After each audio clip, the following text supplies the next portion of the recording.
ही guys welcome back again. सो आज के इस वीडियो में हम लोग विंडोज़ 11 में अपने विंडोज़ की परफॉर्मेंस इंक्रीज़ करने के लिए स्टार्टअप प्रोग्राम को कैसे डिसेबल कर सकते हैं देखेंगे। सो इसके लिए हमने अपने टास्क बार को ओपन करना है और यहाँ स्टार्टअप ऐप लिंक पर जाना है। Here you can see all startup program listed here. So यहाँ से भी इन्हें इनेबल या डिसेबल कर सकते हैं। डिसेबल करने से सेलेक्टेड प्रोग्राम विंडोज़ स्टार्ट होने पर ऑटो स्टार्ट नहीं होंगे। बट अगर किसी को यहाँ पर ये प्रोग्राम शो नहीं हो रहे हैं so we can try another method.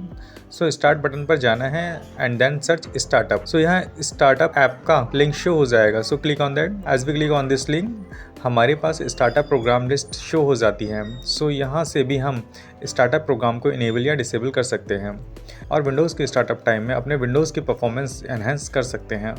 I hope this video would be informative and helpful for you. Thank you so much for your valuable time and your love and supports.